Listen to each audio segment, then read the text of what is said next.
Hello everyone, welcome to physio study channel. तो अब हम देखने जा रहे हैं हिप डिसलोकेशन। हिप डिसलोकेशन है, उसके कितने टाइप्स है, क्या डेफिनेशन है, क्या साइन एंड सिम्टम्स आता है, ठीक है, वो सारा हम इसमें डिटेल में देखेंगे और आपको इजीली इसमें अंडरस्टैंडिंग हो जाएगा। तो फर्स्ट इसकी डेफिनेशन देखते हैं हम। A hip dislocation is a medical emergency that occurs when the ball shaped head of the femur, जिसे थाइबोन कहते हैं, is forced out of its cup shaped socket, जिसे एसिटाबुलम कहते हैं इन दी पेल्विस। तो सपोज ये acetabulum है, ठीक है, ये एसिटाबुलम है और ये हेड ऑफ द फीमर है, ठीक है। तो इस तरह से देखो, मैं फिर से फिगर बनाती हूँ। ये एसिटाबुलम है और ये आपका हेड ऑफ द फीमर है, ठीक है। तो इसमें से अगर ये बाहर की ओर आ जाएगा, ये हेड ऊपर सेंट्रली या पोस्टीरियरली या एंटीरियरली, तो उसे हिप डिसलोकेशन कहेंगे। अगर एसिटाबुलम कप शेप में से बाहर आ जाए तो उसे हिप डिसलोकेशन कहा जाता है। क्लियर है इतना? क्लासिफिकेशन देखते हैं इसका। There are 3 main types of the hip dislocation. First है posterior dislocation, anterior dislocation and central fracture dislocation. तो टोटल 3 टाइप्स आपको याद रखना है। देखिए इस फिगर में, ये है पोस्टीरियर डिसलोकेशन। इस तरह से head of the femur posteriorly dislocate हो रहा है तो इसे पोस्टीरियर डिसलोकेशन कहा जाएगा, और इस तरह से एंटीरियरली डिसलोकेट होगा तो इसे एंटीरियर डिसलोकेशन कहा जाएगा। ठीक है, क्लियर है इतना? अब इसको आपको सिर्फ इसमें इतना याद रखना है, ये पोजीशन जो है, आपको पोजीशन याद रखना होता है तो आपको इजीली पता चल जाएगा किस तरह से ये डिसलोकेशन हो रहा है।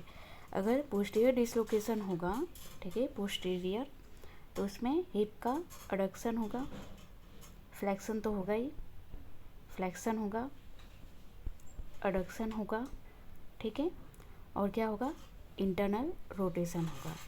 ठीक है, इतना याद रखना है।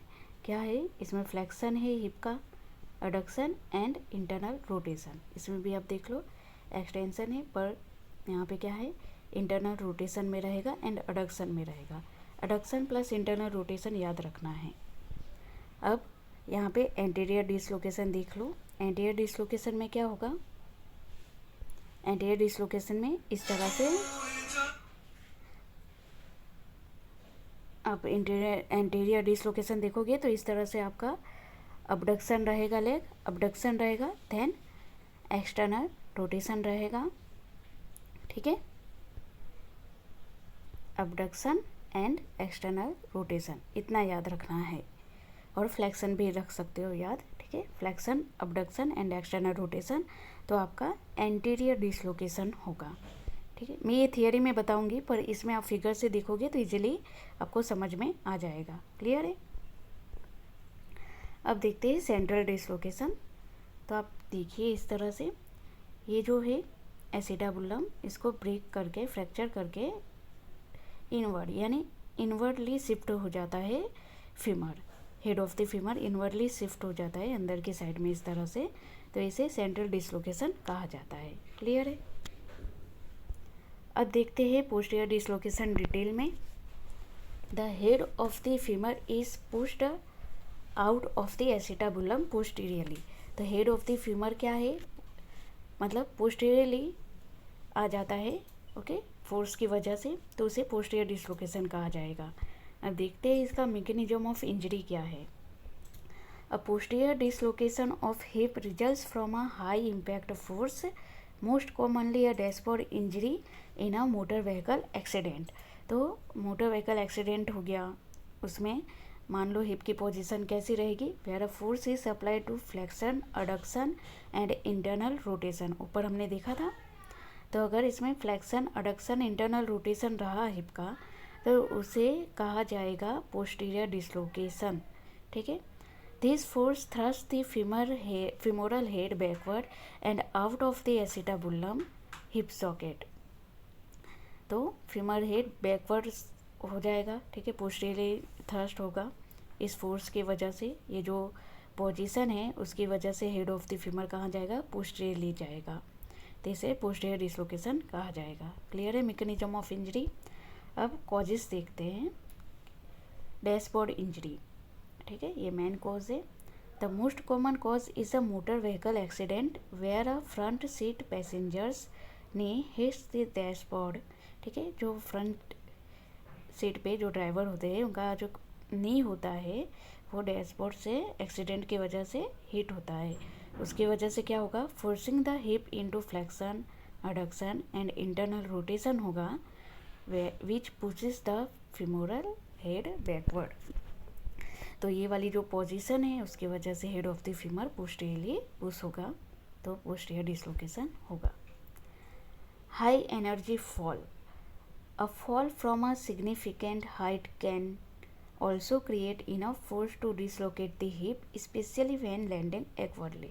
अगर हाइट पे से कोई गिर रहा है नीचे की ओर तो उस पर क्या होगा, अगर जो लेग की पोजीशन फ्लेक्शन, एडक्शन और इंटरनल रोटेशन में रही, ठीक है, तो उसके वजह से पोस्टीरियर डिसलोकेशन होगा। हाई इम्पैक्ट स्पोर्ट्स जिसमें can result in a posterior hip dislocation if player lands on a फ्लैक्स्ड adduction, adducted and internal rotated hip, तो इसमें भी पोस्टीरियर डिसलोकेशन होगा। ठीक है, पोजीशन आपको याद रखनी है। अब सिम्टम्स देखते हैं, क्या सिम्टम्स आएगा पोस्टीरियर डिसलोकेशन में। पेन होगा, intense pen is a primary symptom, ठीक है, स्वेलिंग देखने को मिलेगा। डिफॉर्मिटी होगा, the affected leg will appear shorten, ठीक है, शॉर्टन दिखेगा। और किस तरह से पोजीशन रहेगी, फ्लैक्स रहेगा, एडक्टेड एंड इंटरनल रोटेटेड रहेगा। Feel the head of the femur in the gluteal region, gluteal region में आप हेड ऑफ द फीमर को फील कर पाओगे। तो ये इसके सिम्टम्स, साइन सिम्टम्स हो गए। अब रेडियोलॉजिकल फीचर में क्या देखने को मिलेगा, सेंटेंस लाइन जो होता है वो ब्रेक होगा, ठीक है। A thigh is internally rotated so that the lesser trochanter is not seen, thigh जो इंटरनल रोटेट होगा तो लेजर ट्रोकेंटर देखने को नहीं मिलेगा। One must look for any bone chip from the posterior lip of the acetabulum और from the head, ठीक है, अगर बोनी चिप भी मतलब ब्रेक हुआ है तो वो आपको देखने को मिलेगा। पोस्टीरियर जो लिप होता है एसिटाबुलम का वो आपको वहाँ पे देखने को मिलेगा फ्रैक्चर हुआ हो तो। अब देखते हैं एंटीरियर डिसलोकेशन, ठीक है, ऊपर हमने देखा पोस्टीरियर डिसलोकेशन का sign symptoms, mechanism of injury और रेडियोलॉजिकल फीचर। अब एंटीरियर डिसलोकेशन देखेंगे। An anterior hip dislocation occurs when the head of the femur is forced out of hip socket in a forward direction। तो forward direction में अगर head of the femur shift हो रहा है, dislocate हो रहा है, तो उसे एंटीरियर डिसलोकेशन कहा जाएगा। मैकेनिज्म ऑफ इंजरी क्या है, anterior hip dislocation primary results from high energy trauma such as a motor vehicle accident. तो इस तरह का जो इंजरी होगा उसकी वजह से एंटीरियर डिसलोकेशन होगा where a forced abduction and external rotation, इतना आपको याद रखना है, ऑफ द हिप अकर्स। तो फोर्स्ड कौन सा होगा, अबडक्शन और एक्सटर्नल रोटेशन में आता है, तो उसकी वजह से एंटीरियर डिसलोकेशन होगा। Often incomplete by hip flexion और एक्सटेंशन, हिप फ्लेक्शन और एक्सटेंशन में रह सकता है पर उसके साथ अबडक्शन एंड एक्सटर्नल रोटेशन होगा तो एंटीरियर हिप डिसलोकेशन कहा जाएगा। अब कॉजेस देखते हैं, क्या कॉज है। हाई एनर्जी ट्रॉमा हो गया, the primary cause is significant force from a motor vehicle accident, high fall और एन इंडस्ट्रियल एक्सीडेंट, तो इन सब में चांसेस होते हैं एंटीरियर डिसलोकेशन के।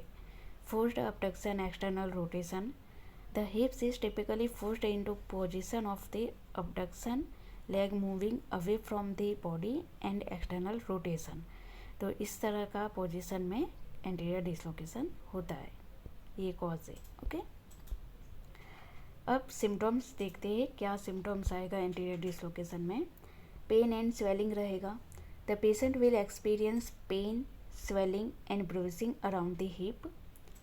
फुट में क्या होगा, फुट एंड नी पोजीशन आप देखोगे तो foot and knee will point outward, outward देखने को मिलेगा।